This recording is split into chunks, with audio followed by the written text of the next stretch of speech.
This is the first chapter in book 3 of my overarching hyperbook. So this is video book 3 that I might as well call a Reader's Guide to François Laruelle's TETRALOGOS.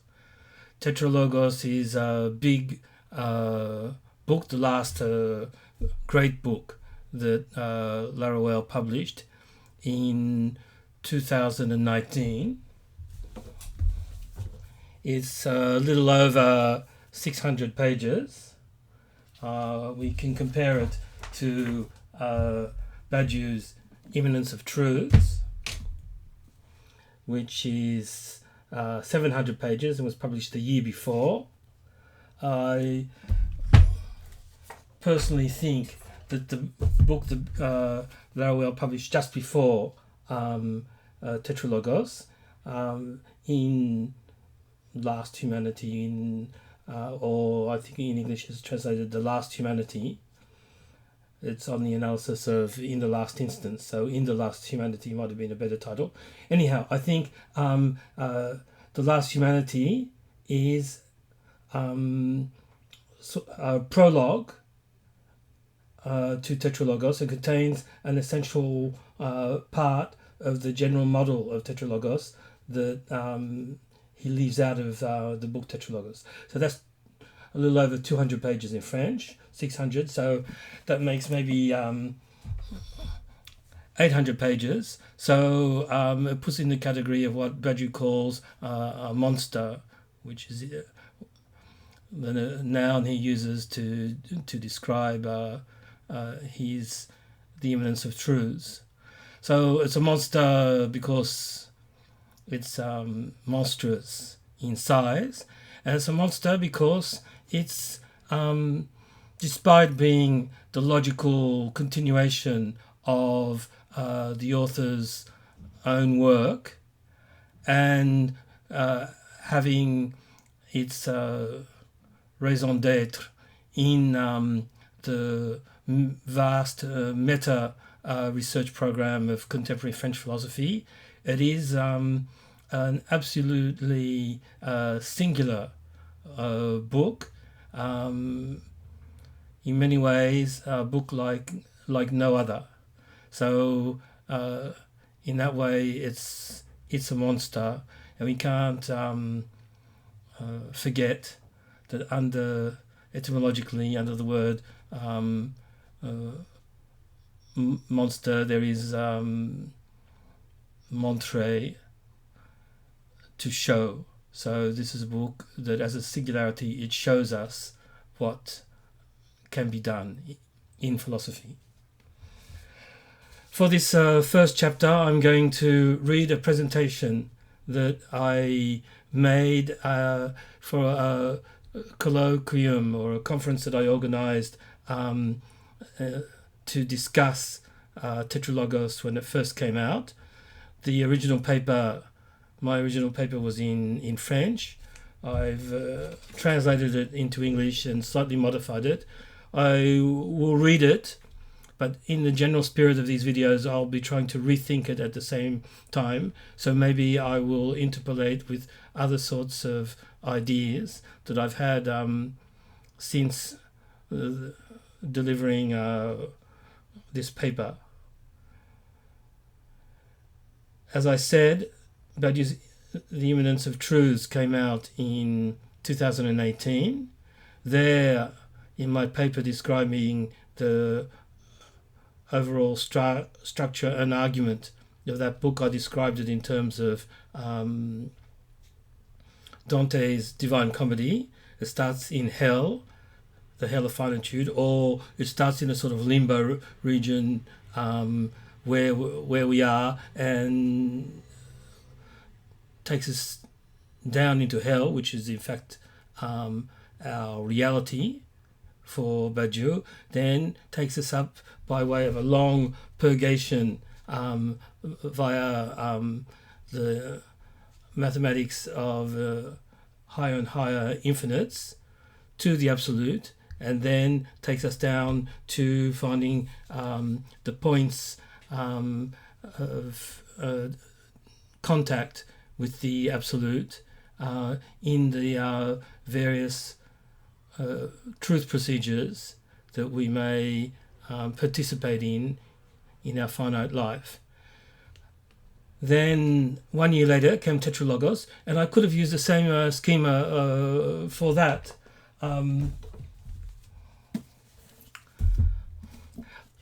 Laruelle imposes on the argument a similar sort of schema, but I could have rephrased it in divine comedy terms, but I thought that would be too much in imitation of my first paper. So the overall structure is in the world, which is hell, anyhow. There's the collapse of the world into the earth. There's the subtraction of our philosophizing from its ideological, Laruelle doesn't use that word, but that's what it is, its ideological combination with a particular type of science that is not conceptually justified, and a recombination of science with a different sort of philosophy with a different sort of science. And it's described by Laruelle as the human epic from the cavern, Plato's cave, to the starry sky, and the return from the sky to earth as the new subjectivity, as Badiou calls it, as the Messiah, which I suppose we have to put in the plural, as messiahs in Laruelle's terminology. So there is a similarity in structure, except the purgation phase is not via mathematics, as in Badiou's book, but is via a transvalued form of quantum theory, as Laruelle analysed it in the previous big book, Non-Standard Philosophy, which hasn't been translated yet, and also by various conceptual operations. So in my very short first presentation or synopsis, the title is From Earth to the Universe. So we must remember that there was the world before that has to collapse into the Earth. And then From Earth to the Universe, Laruelle and Radical Science Fiction. This text includes a presentation of TETRALOGOS, the new 2019 book by François Laruelle, followed by an examination of his formula for a general science fiction and a proposal to make this formula more generic. So he's not really talking about literally about science fiction, although he's not talking about it. But science fiction is used as emblem or paradigm, in a sort of free-floating sense of paradigm, for what philosophy could be. So after that, and here I'm following Laruelle himself, who has an introduction and then a summary of the chapters, and then sort of repeats the structure of the book over and over several times before actually, after quite some time, performing what he's announcing. So this is the longer abstract. This paper is composed of 7 parts. In the first part, we have some general considerations regarding the amplitude and inventiveness of Laruelle's research program. In 2, I attempt a static presentation of the book, its structure, content, and themes. In part 3, there is the dynamic presentation of the book, its movements and forces, its conceptual drama, and its relationship with some defining features of the genre of science fiction. In 4, we examine the 3 criteria for a general or non-standard science fiction that Laruelle proposes, amounting to a formula for the refoundation of the genre of science fiction, and also the refoundation of philosophy. 5, we test his hypotheses by examining some potentially falsifying examples of science fiction. 6 contains a proposition for an extended formula for a general or non-standard science fiction. In 7, we conclude with the concept of an inventive farewell to the philosophers who have been our educators. In particular, this book contains a farewell to Deleuze, but in fact, it gives us a set of more general principles for saying farewell not just to Deleuze, but for saying farewell to Laruelle himself. The key word for this new book by Laruelle is amplitude, which describes the aim of the book to englobe the whole of human experience, its sites and its stages, freed from the confines of philosophy, reaching from the earth to the universe, from the cavern to the stars, and from birth to messianity. To attain this goal, he must make philosophy far more inventive than it has become today. These two words, amplitude and invention, also describe the underlying values of the genre science fiction. Prolegomenon, amplitude and invention. In this text, I am going to discuss TETRALOGOS, an opera of philosophies, written by François Laruelle.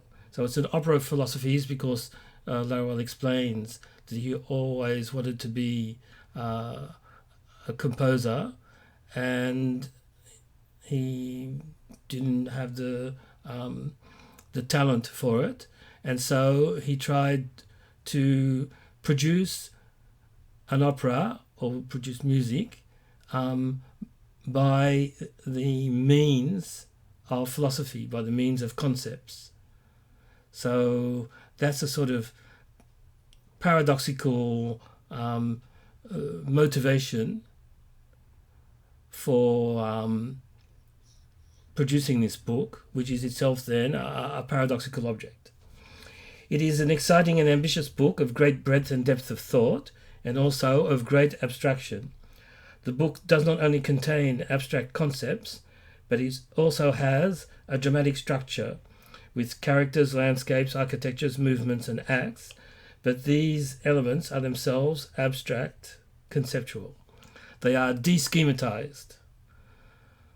One has the persistent feeling when reading the book that it is very difficult to understand because it lacks concrete and intuitive examples. So we have the same formula there in this aspect of the book that Laruelle put to work in a biography of Ordinary Man. We go into the most abstract level possible in order to fight against the oppression that abstractions and universals introduce. Also, this most abstract level is the most de-schematized, the most rid of figurations, so as to get away from the limitations that the usual examples and cases that we can think of put on our thought. At the same time, we are aware of the great work done in the book to tear philosophy out of its usual shackles, to make it more ample and more generic, and to free its inventive powers. Non-standard philosophy shares this concern for amplitude and inventiveness with science fiction. In both cases, we do not invent everything from scratch.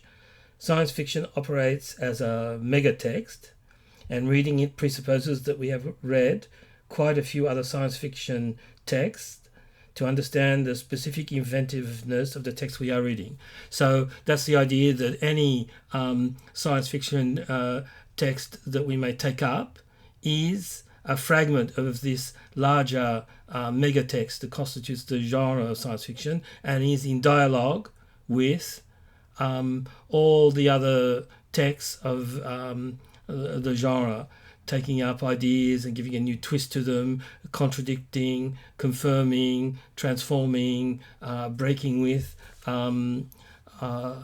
concepts, images, tropes, and explorations of other science fiction texts.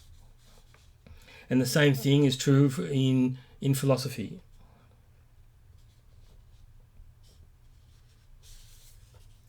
My hypothesis is that Laruelle's non-standard thinking transforms traditional philosophy into a conceptual megatext, open to repeated and continuous reinventions. We are not summoned to stop reading or to abandon philosophy, but to read a great deal of it and to use it freely, inventively. So non-philosophy means reading a hell of a lot more philosophy than somebody who is specialized in philosophy might be willing to do. The amplitude required by non-philosophy or non-standard philosophy or now forced philosophy means a huge amount of work and becoming almost absurdly abstract and almost absurdly erudite without being encyclopedic, because for Laruelle, the one is not the whole, the one is not the totality, they're imaginary figments or illusions. Laruelle inscribes this inventiveness in our imitation of the universe itself, and the generosity of humans composes our capacity to inventively receive the universe. In this conference, I can only speak about the broad outlines of his vast speculative project, but to make it more concrete and more accessible to intuition, I will propose a schema of understanding through the parallel established by Laruelle himself between his non-standard philosophy and science fiction. To begin this discussion, I will start from a classic definition of science fiction proposed by Darko Suvin, according to whom science fiction is the literature of cognitive estrangement.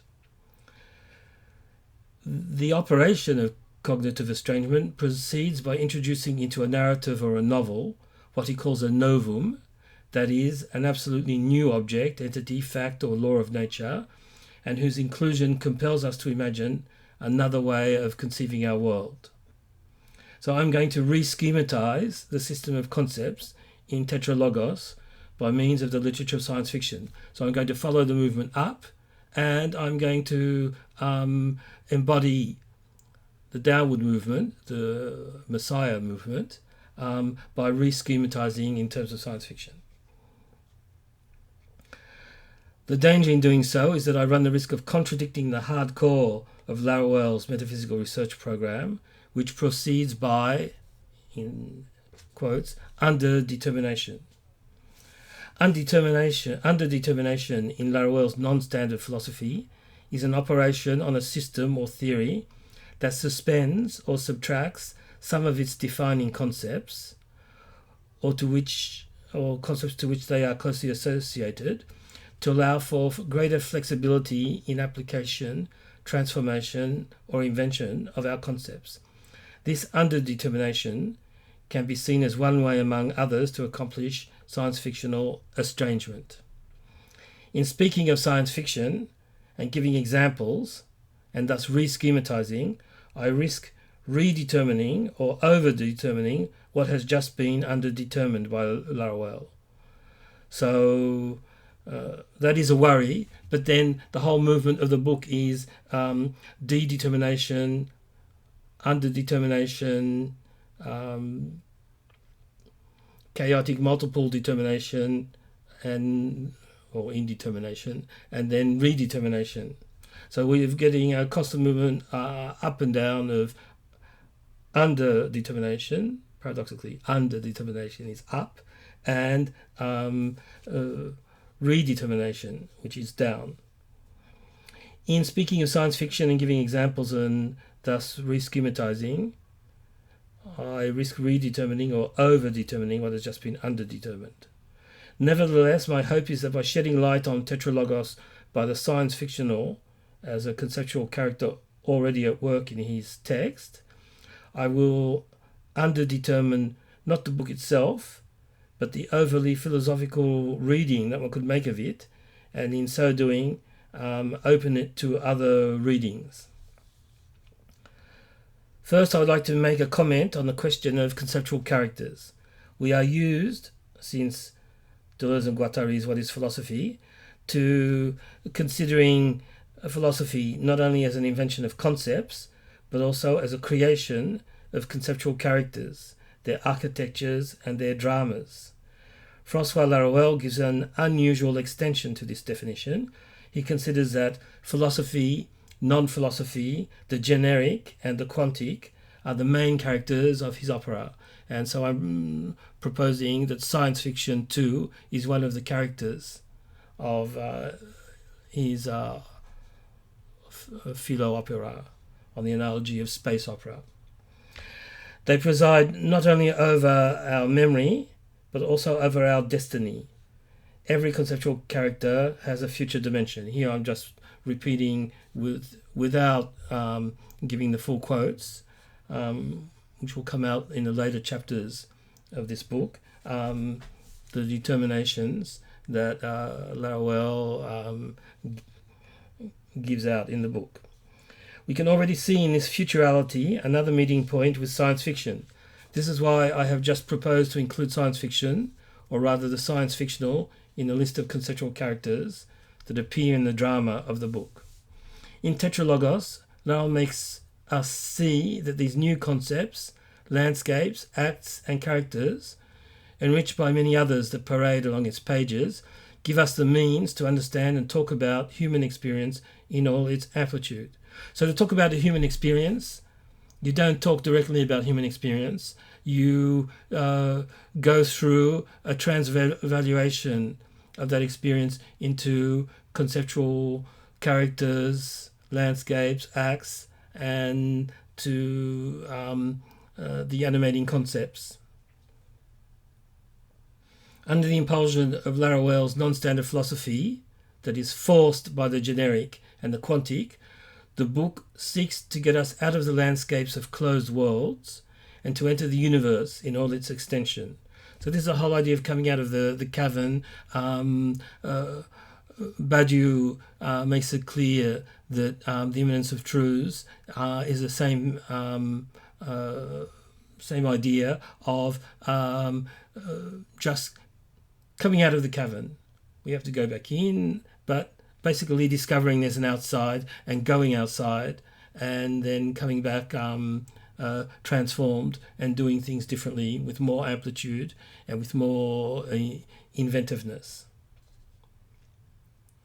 This new amplitude of thought would make it possible to establish philosophy according to other affinities than that of the scientific philosophy and its reductionist models. Philosophy would be free to become something else, ready to compose with other scientific, artistic, poetic, religious, political acts according to other nottings. So this is a key stake in my reading of the immanence of truths. I want to free that book from a reading that will be scientific and reductionist in making the truth procedure of mathematics the first primary ground for the philosophy, when strictly in terms of Badiou's philosophy, the other truth procedures, love, art and politics, are equal with the mathematical, or more generally the scientific truth procedure.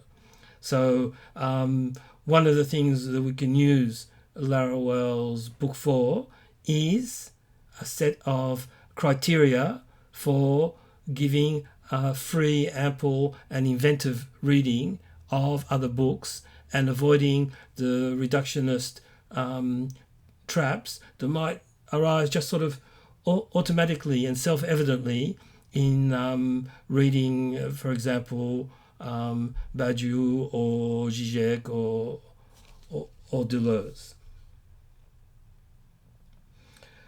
François Laruelle builds his book from two of these affinitive partners, science fiction and music. One, he presents non-philosophy as a general science fiction, or a philo-fiction, which he treats as a variable of which one of the values will be music fiction. Two, given the transcendental, generic and quantum nature of his thought experiment, Laruelle posits that the book can be seen or heard not only as a music fiction, but also as a musical work, inaudible and soundless. Those are his terms. He talks about euphonia, as in utopia, which means no place. So it's euphonic, it's no sound. Hence the subtitle, An Opera of Philosophies. So it's not just a music fiction, it's a music work, but transvalued on the transcendental plane, because Laruelle's messianic descent and redetermination is not able, in his current state, to express that in terms of a phonic musical work. The musical dimension is even more present in the structure of the book than in the themes explicitly addressed, contrary to what the summary at the beginning of the book might suggest. Laruelle claims to have always wanted to bring together music and philosophy, not to write a philosophy of music, but to make music with concepts. On this model, the generic would be the melody and the quantic would be the harmony. So we're not going to find the music in the sonorous or sonic matter of the book. We're going to find the music, if at all, in this sort of melodic and harmonic presence of the generic and the quantic. And so we're going to find the music in the overall structure and in the fine detail of the structure. In the book, Laruelle oscillates between two positions, modest and ambitious. Well, that's Laruelle. That's also Badiou, that's also Deleuze. All of these people are incredibly modest and incredibly ambitious at the same time. One, modest, one position, modest, says that TETRALOGOS is only a libretto for an opera without sonic and auditory actuality. That's a quote. Without sonic and auditory actuality. The other position, more ambitious, is that his book is a euphony, which by itself constitutes a complete opera, including conceptual music. So the book supposes two readings at least. It should be read both as libretto and as euphony or euphonia. My reading approach will be personal. I will read the book TETRALOGOS, An Opera of Philosophies, as it was written, inside a generic matrix, and as a paradigm that is both a model and an example of what a general science fiction could be. We will see to what extent the book fulfills its own criterion of genericity, and to what degree it refounds radical science fiction as it already exists in the great canon of science fiction. In this prologue, I would also like to discuss a criticism of Laruelle's style and language that is often made concerning the obscurity of his language. An answer to this criticism can be found in Laruelle's texts and also in the nature of science fiction. So often Laruelle's works seem very difficult to understand at first. So if you just stick with that at first, this is the accusation of obscurantism, but it may be that this obscurantism, or this obscurity, this initial obscurity, comes from reading the book in the wrong key, just as science fiction requires us to read with a different key, a different reading protocol than reading other literature. Otherwise, can seem rather crazy and escapist, or whatever the current critiques of science fiction are. But once you have the right protocols of reading, suddenly it becomes much more readable and much more relevant. So I'm arguing that a similar thing applies to reading Laruelle's text. Laruelle asserts that in order to free oneself from the established forms and disciplinary norms of standard philosophy, it is necessary to invent one's own language. So that's the conceptual and linguistic heuristics of continental philosophy. You make incommensurable leaps and you invent your own language. And if we are to read such works, we must take a leap first and then come back and look at the world in terms of this new language and get clarification of the language by way of using it to see the world. So we don't use the world first as we understand it. That would be the doxa anyhow, so not good. And build up to a new language. We leap into the new language. We start with the new language. Laruelle, in all these books, he just starts with his new language. Sometimes it's obvious that we're in a new language. Sometimes it may look like we're not in a new language and that he's slowly taking us there. But in fact, all the familiar words will be functioning in a different way, with different senses and different connections and different orientations. So that's at work all the time, and that's explicitly assumed as a heuristic by continental philosophy. I would argue that it is at work within analytic philosophy, the same procedure, but often it's repressed or played down and not foregrounded. So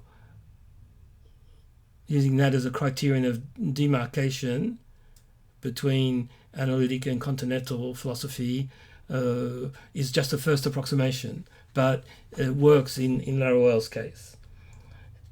There is no basic language from which one can explain all the other language levels. So we're saying for Laruelle, there is no basic language from which one can explain all the other language levels and into which all the other languages can be translated. One is forced to manage either with familiar terms invested with a new meaning that remains partly obscure, or with new words, and in both cases with innovative syntaxes. To talk about this book, we too are forced to invent our own language.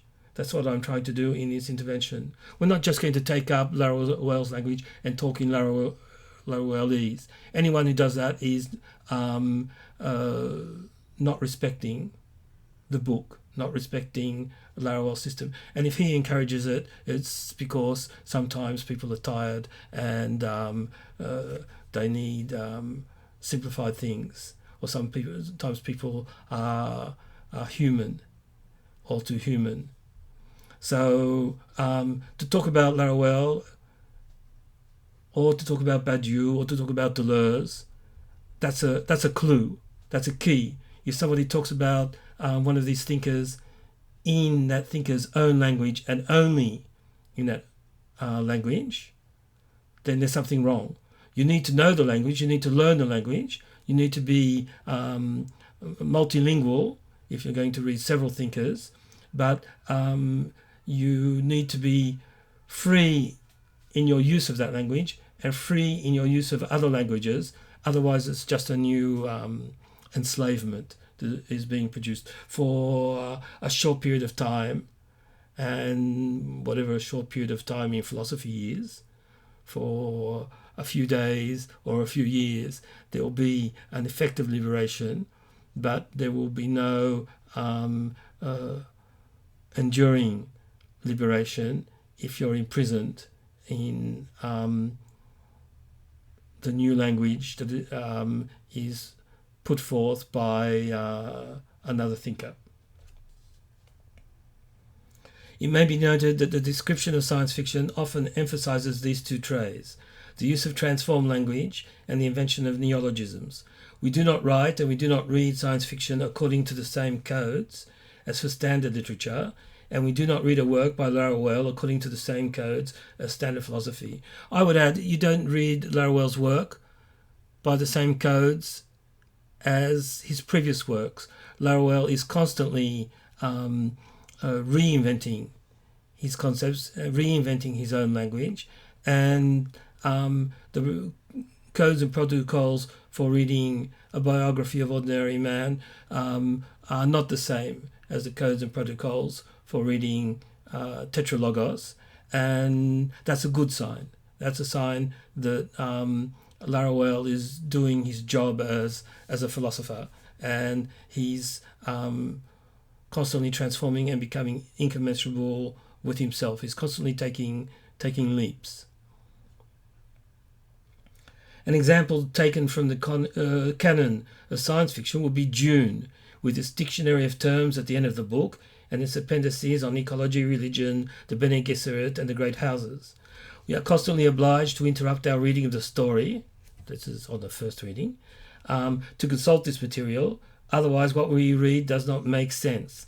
The strangeness of science fiction also operates at the level of language. Interruption is another technique of estrangement. So science fiction is not exactly full, but has a lot of these monster books that are a whole nother world with a whole nother language, and there are various techniques in science fiction like the dictionary and the appendices at the back of the book to give you at least the possibility of understanding the language of the book. They're not full translation manuals, but they're aids for the recurrent expressions and ideas of the book. And that's an intrinsic part of the experience of the book. In the same way, at the end of TETRALOGOS, there is a glossary of abbreviations, which is also the case for his book Non-Standard Philosophy, which contains a glossary of generic quantic that can also be used as a glossary for TETRALOGOS. We are plunged into a field of neologisms, new acronyms, and transformed language. These are all forces of linguistic interruption. So we're constantly being interrupted in our ordinary associative chains. And that's a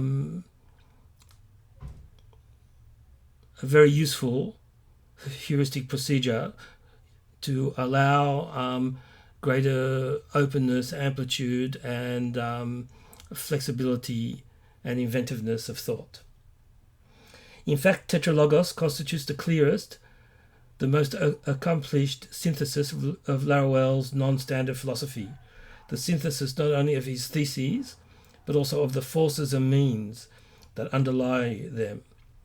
A quote from TETRALOGOS: "We throw into the battle all our theoretical forces, drawing a rapid topology complex of our means. These means are deployed on a space that is generic, ontological, existential, and quantum, a space which contains a mathematical contribution, but to which it does not become enslaved." So this is a similar caveat that we can give to reading Badiou.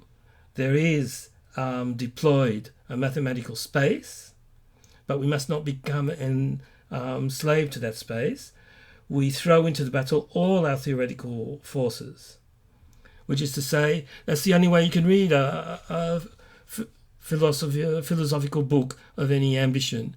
You read it with all you've got, not just with your university culture and your familiarity with other texts by the author and authors in that same problem situation or context. You read it with all you've got. In this generic ontological, existential and quantic space, I will read Laruelle's tetralogic opera of philosophies according to the codes of the most radical science fiction, and so I'll read it as a non-standard space opera. To carry out this reading, I will first present the structure of the book and its themes, and then summarize its dramatic movements and acts, before talking about science fiction as it exists and Laruelle's proposed formula for a non-standard science fiction. We have seen that certain of the key terms and concepts used to characterize the literary genre of science fiction can also be used to describe Laruelle's non-philosophical project in TETRALOGOS. So these are terms that apply equally to science fiction as used by science fiction critics and writers, and to TETRALOGOS. Amplitude, inventiveness, megatext, cognitive estrangement, futurality, neologism, and transformed language. In this section, we continue the investigation into the parallels between Laruelle's philosophy and science fiction. Okay, that's the end of the Prologue Gamenon, my Prologue Gamenon, and we move into part 2, the static presentation, structure, characters, and themes. The subtitle of TETRALOGOS is An Opera of Philosophies. We can see already an allusion to Laruelle's concept of philofiction as a generalization of science fiction, since one of the great subcategories of science fiction is space opera. As we have seen, TETRALOGOS is conceived as the libretto of a conceptual opera composed of an overture, 4 books, and a coda. All in all, it's 622 pages. The overture, so first point, the overture, 84 pages, introduces the main themes and object of the work. A quote from the beginning: to describe through a montage of philosophical theories and of central references to music the harmonic and contrapuntal amplitude of the epic of human life as a function of its sites, which go from the cavern to the stars, and the diversity of its stages and its intrigues, which go from birth to messianity. So, birth, the fall into the world, the collapse into the earth, the rise in the universe, and the descent as Messiah. One could see this exemplified in 2001, A Space Odyssey, which is this structure in a nutshell, although the Messiah, the space child, or is a space fetus at the end, so it remains undeveloped, underdetermined maybe, in that book and in that movie. Book 1, 76 pages, constitutes the prologue. So we've got an overture, then book 1 is the prologue. It presents the conceptual characters, the landscapes, the acts, and the structure of the work. In a de-schematized dramatization of François Laruelle's TETRALOGOS, there are 4 main conceptual characters. Forced philosophy, or reminiscence. It's like reminiscence, but there's an I after the SC, as in science, so it's reminiscence or reminiscence. Generic thinking, the quantum model, and the force subject, or the generic messiah. We can abbreviate this as NGQM, the noetic, generic, quantic messianic. The landscapes are the earth, the world, or rather the worlds, and the universe. The acts correspond to the disciplines that can condition philosophy: art, love, poem, politics, science, religion. Book 2, 132 pages, is the organon in Laruelle's title. It articulates Laruelle's theory of reminiscent science, which is a fusion of philosophical memory and contemporary science. Reminiscent science allows us to see that the state of the standard world is the forgetting of the sutures that enclose it in a fixed and exclusive framework. I proposed, on the analogy of reminiscent science, I propose to call this standard state of forgetting that we are in sutures amnescience, or sutural forgetfulness. Book 3, which is the longest one, 231 pages, is titled The Human Epic of the Non-Phi from the Cavern to the Stars. So that's the sights. It deals with the full amplitude of the human experience, ranging from the cave to the starry sky, from the hell of the world of amnescience to the paradise of reminiscent science. It presents the de-anthropologizing ascent from the earth to the stars. Book 4, 59 pages, is the Ritorno. This is the most difficult movement. It presents the anthropic descent, the musical return from heaven to earth. That's what I argued in my paper or presentation on the immanence of truths that was lacking in Dante's Divine Comedy, but not in Badiou's book. In Dante's Divine Comedy, we have Inferno, Purgatorio, Paradiso, and what is lacking, although we know it has happened because the poet has survived this voyage and written the poem, is the Ritorno. Laruelle, like Badiou, has a Ritorno. 6, the Coda, 15 pages, is entitled For a Treatise of Speculative Music, thus without effective music but not without ideally philosophical musicality. That's Laruelle's title for the Coda. For a treatise of speculative music, thus without effective music, but not without ideally philosophical musicality.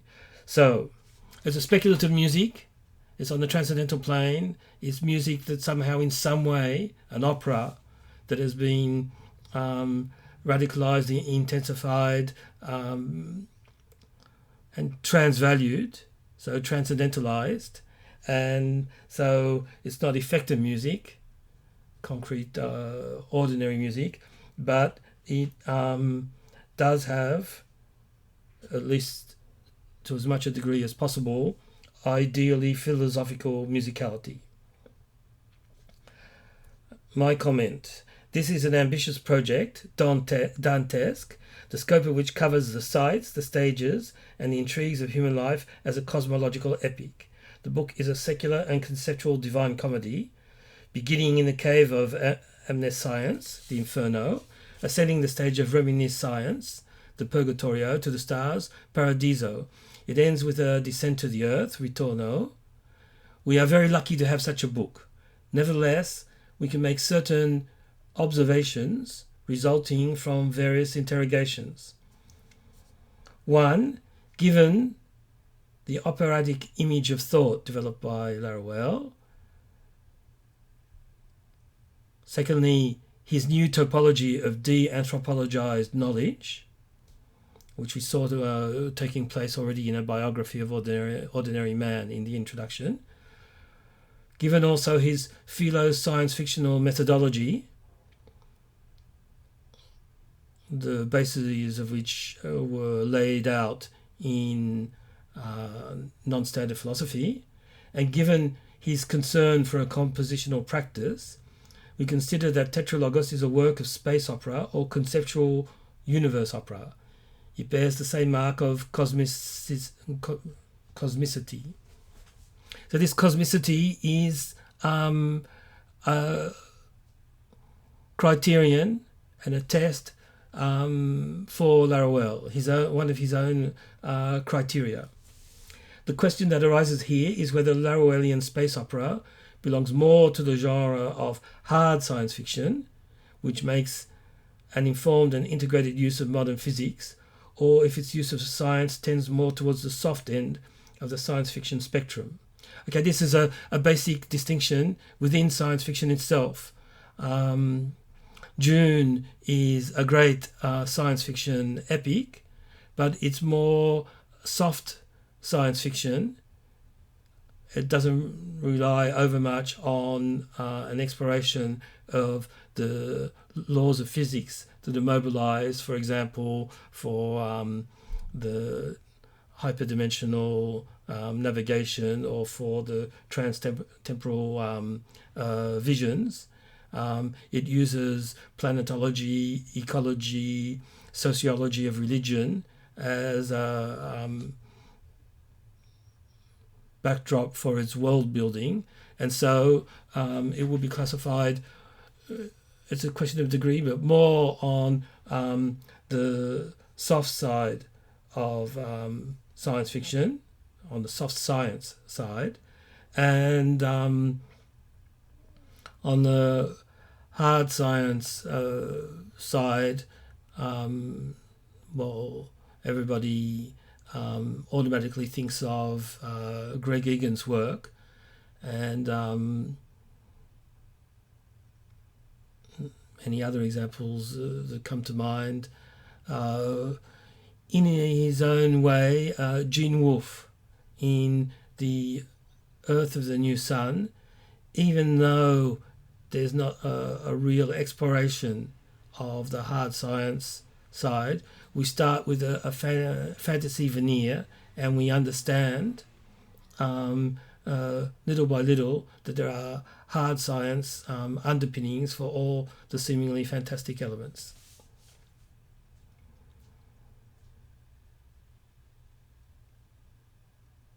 Okay, so we can ask whether Laruellian space opera belongs more to the hard science side of science fiction, or it's more towards the soft science end of science fiction. However, Laruelle has ensured the inclusion of the principles of the quantum paradigm in the hardcore of his thought in TETRALOGOS. So in that way, maybe it's more like Gene Wolfe's tetralogy,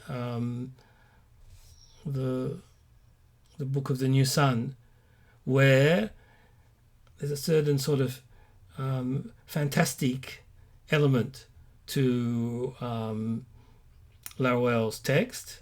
It seems wild, and at the same time, the underpinning, the world building, or the transcendental world building, if you will, is based on the inclusion of the principles of quantum mechanics, the principles, and not the details, into the hardcore of his research program.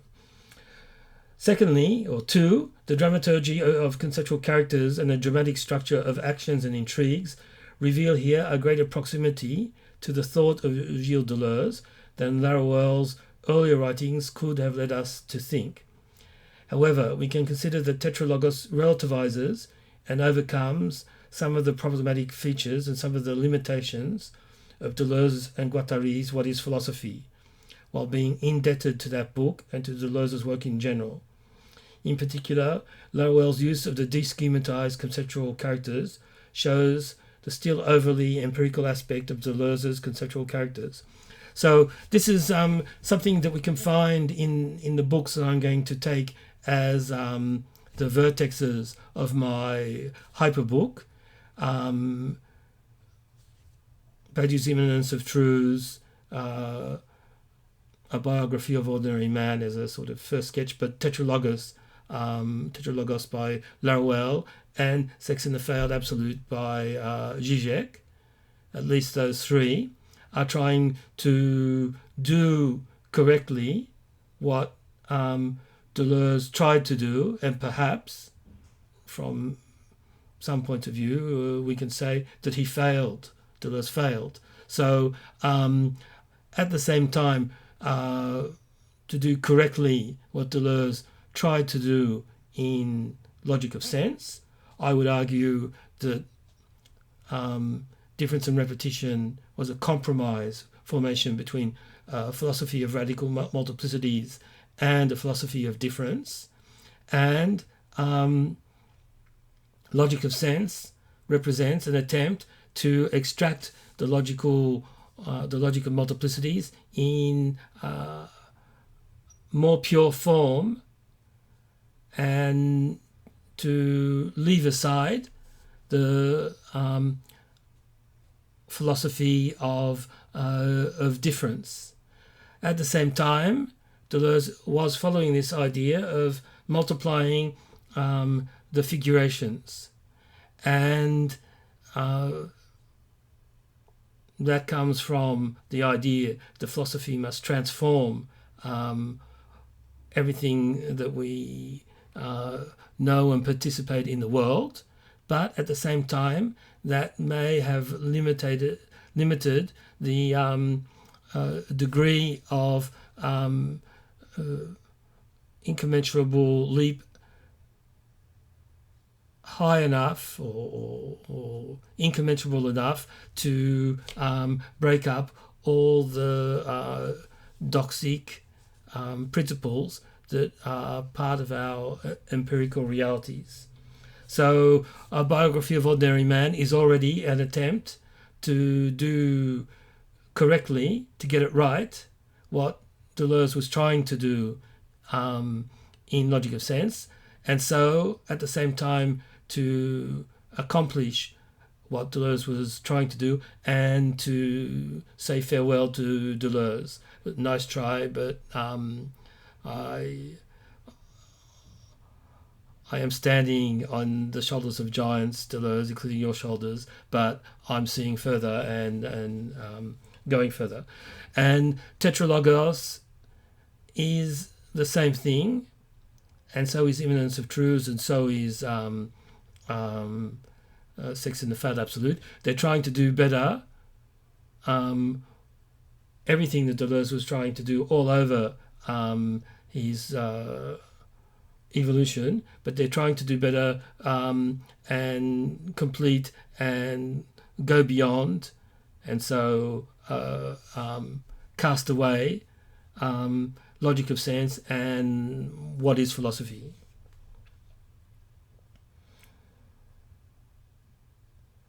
Three. So Remaining Science is at the heart of this new book. It refers to the forced, generic mixture of philosophy as a transcendental, defoundationalized act with quantum physics as the foundation of the transcendental dimension. So it's defoundationalized, but you have a foundation that is a non-foundation. So a foundation of a different sort that structures the transcendental dimension. Here we can see the apparent contradiction between the desire to defeat foundationalism and the call to a scientific foundation. So, them's the breaks. Laruelle has his own problems, or although he will perform all sorts of operations on the quantum logic to rid it of this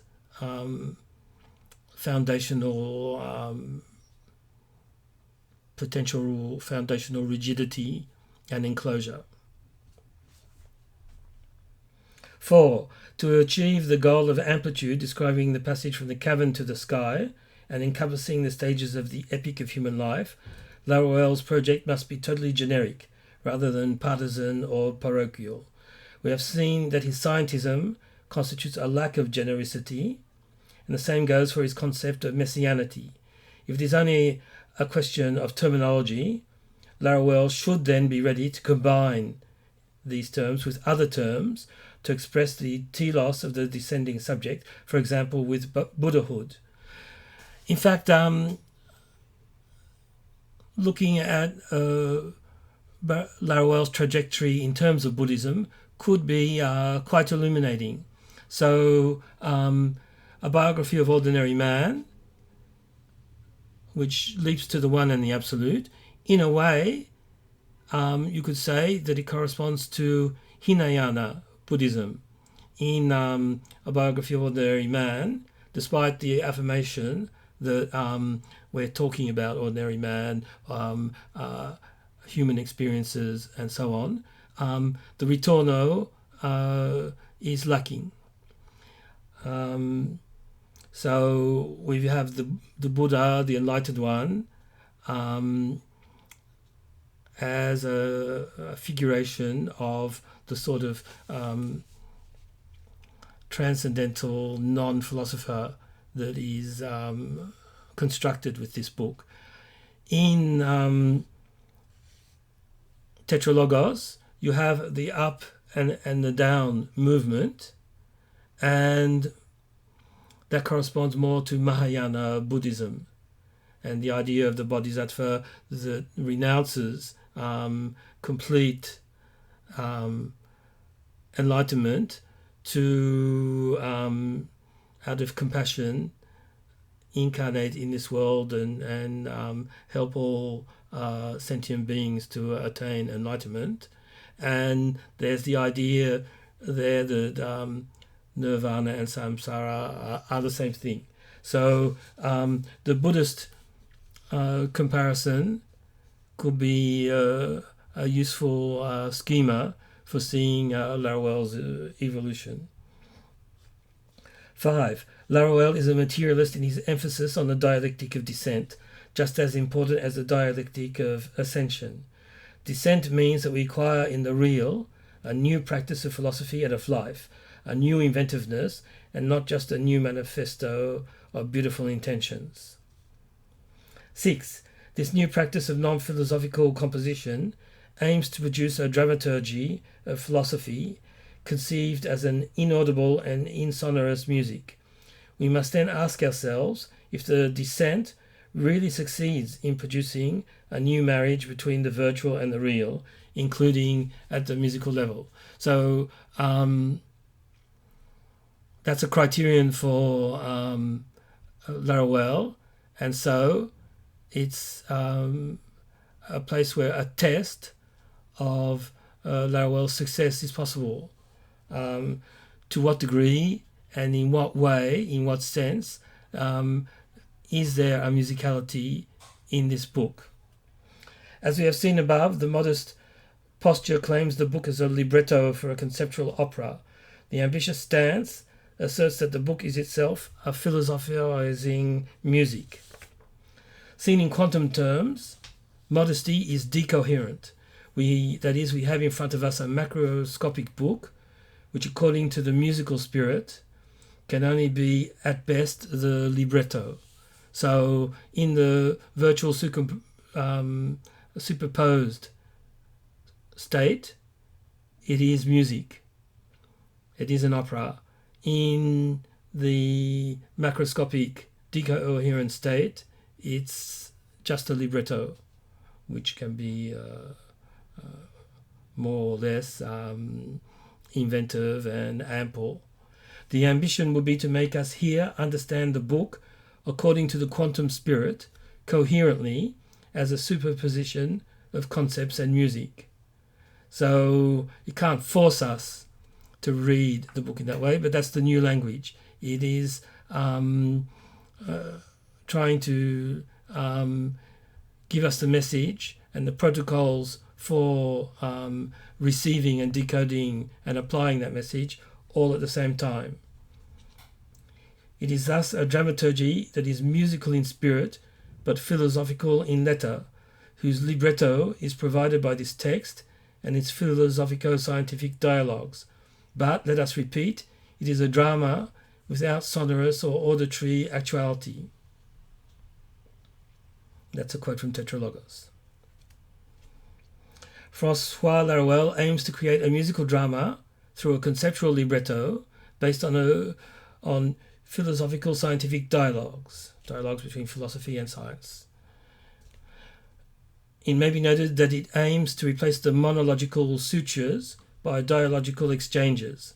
In particular, it stages a series of dialogues between the generic and the quantic.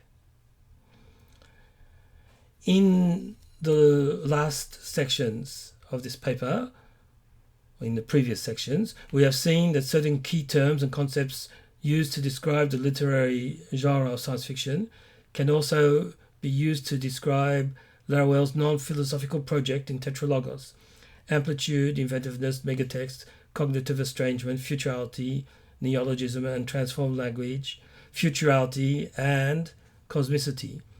In the next section, we shall take the parallels further. So far, I have been following Laruelle's indications and terminology for the first two parts of this conference. So I've given an idea of the amplitude and the invention that are the aim of this book, and I think that Laruelle is quite successful in accomplishing a book which is really ample in scope and incredibly inventive. And I have given what I call the static presentation in terms of the structures and the characters and the themes. So Laruelle himself decomposes his dramaturgy in terms, which is also an opera, the dramatic aspect of the opera. So that his dramaturgy in terms of the conceptual structure, characters and themes. And he also talks about his dramaturgy in terms of the movements and the intrigue of the drama. So that's part 3, dynamic presentation, movements and drama. According to François Laruelle, standard philosophy postulates its own sufficiency to encompass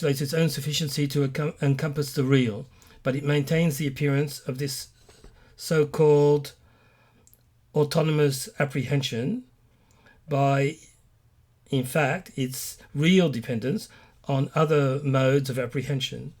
Sufficiency is defined by an imaginary autonomy and a real dependence.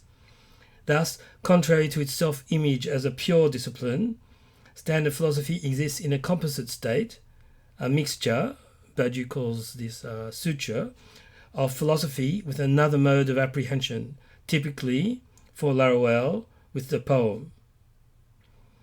Laruelle also considers other existing mixtures, such as that of philosophy and science, found in positivistic and scientistic systems. So the complete formula for standard philosophy is philosophy sutured with science, and this composite resutured with the poem. The movement traced by the book unfolds in 4 stages. I associate them with 4 defining features of science fiction: the suspension of disbelief, cognitive estrangement, the cosmic, and the sense of wonder. So, 1. Prologue, conceptual characters and structure of the action. The movement here is a passage from amnescience, or sutural forgetfulness, to desuturation, and the emergence of the characters of the drama and of the existing structure of their actions. In terms of science fiction, this corresponds to what is called the willing suspension of disbelief.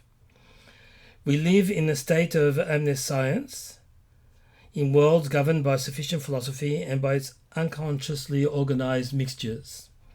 François Laruelle proposes first to disarticulate and disorganize existing worldly mixtures, the suture of philosophy and the poem, and the suture of philosophy with science, by a procedure of forcing, that is, by means of science. Science is the way in to prize apart these sutures and free up both elements. So philosophy can be freer, and the element of science or the poem is no longer confined to one simple model, one single model, but has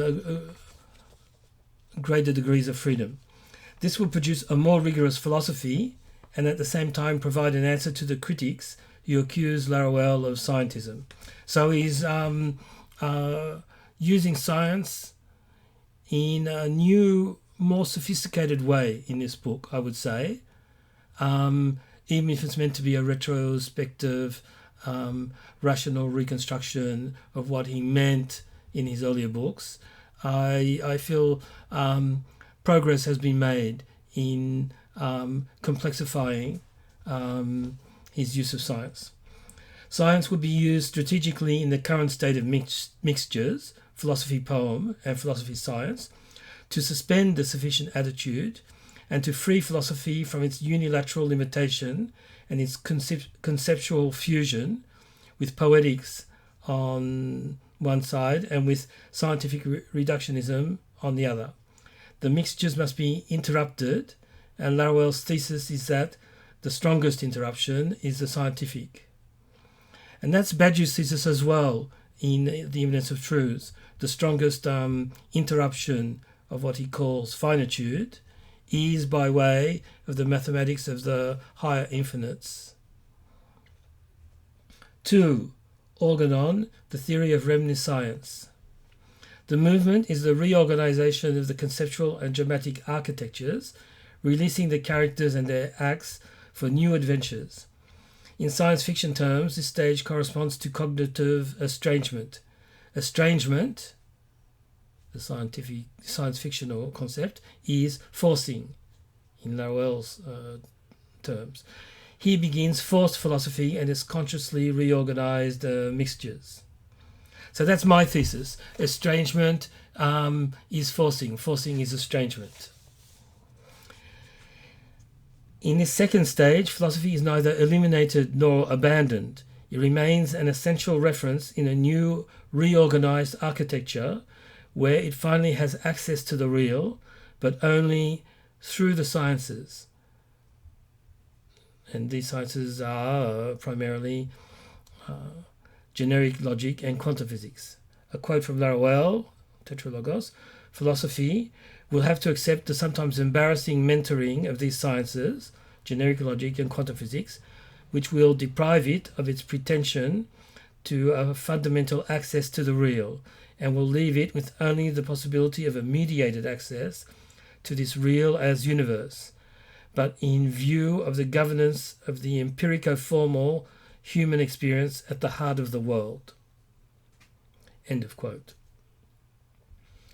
Laruelle proposes to call this replacement discipline, reorganized consciously according to other principles, reminiscence, in which philosophy persists in a purified state as a transcendental memory of the past and the future, mingled with the generic and the quantic. Philosophy would survive as a theatricalized memory, somewhat like the art of memory described by Francis Yates, with its conceptual characters, landscapes, acts and actions, but to which we should add a futural dimension. So philosophy is sort of the theatrical, dramatized archive. So it's a memory, but all the concepts, the characters, the scenes and intrigues are still going on. They're still alive, and they're oriented towards the future. 3. Amplitude, the whole range of human experience and its cosmic epic. The movement is gaining in amplitude as we go through this process. It's the journey from Earth to the stars. Laruelle says from birth to messianity, but I suggest we correct this to say from birth to the birth of messianity. In science fiction terms, this is the stage of the cosmic journey, or the encounter with aliens or with their artifacts, and a new apprenticeship of the universe. Here, the ascensional dialectic extends into the non-phi human epic. In this third phase, the reorganization prepares us for a new stage of the ascent in the dialectic of the ascension that we are following. We thus move from a sufficient philosophy through a non-standard philosophy to a false philosophy to the non-fi epic of the human experience in all its extent, from the cave to the stars in terms of the sites, and from birth to messianity, well, birth of messianity and messianity itself, and those are the stages. I say this is the stage of the birth of messianity because the messiahs that we are have two faces. One face is transcendent, turned towards the starry sky, and the other face is immanent, turned towards the earth. How to go down to earth, or come down to earth, while remaining a messiah? This is the problem of the end of the 2001 of the film 2001 A Space Odyssey. The hero frees himself from his mundane clone, or his digital double, that is the rationalist or artificial intelligence HAL. He experiences quantum teleportation and a lived experience by way of reminiscence or reminiscence of the cosmos and of all stages of life. He is reborn as a stellar fetus and returns to Earth as a Messiah Anthropos. But the film stops there, just before the most difficult moment to schematize, the last stage of the ritorno. 4. Ritorno, the science fictional and musical return from the starry sky to the earth. The movement is a conscious descent, not a fall of the Icarus type. For example, David Bowie's character in The Man Who Fell to Earth, derived from the book of the same name by Walter Tevis. But rather a moment of subjectivation. In science fiction terms, it's the sense of wonder. This sense of wonder is both the vehicle and as process of subjectivation of the science fiction text, and it's also the result. The new subjectivity is based on wonder rather than on stale familiarity, boredom, a sense of routine and finiteness. Strictly speaking, the sense of wonder is the subjectivation of the epic of humanity in all its cosmic amplitude. Laruelle also speaks of indignation, which is the subjectivation of the struggle against the evil world in favour of the just world, his terms. We are in the descending dialectic, or the anthropic descent. In this fourth and last phase, the anthropic descent is subtended by the same quadripati as in the de-anthropologizing rise of reminiscence: dramatization, memory, generic, and quantic. This is the musical part proper, the movement to leave the coherence of transcendence and voluntarily, or at least consciously, to enter decoherence. After having freed standard philosophy of its suture with the poem and or with science, after having reorganized it with the help of the forcing of the generic and the new science, in this case the quantum, after having become aliens, we go up to the ultimate amplitude of the human experience, its sites and its stages. And it is from this amplitude of wild experience, the lived without life, that we can recombine otherwise, transcendentally, philosophy and music, and descend philomusically.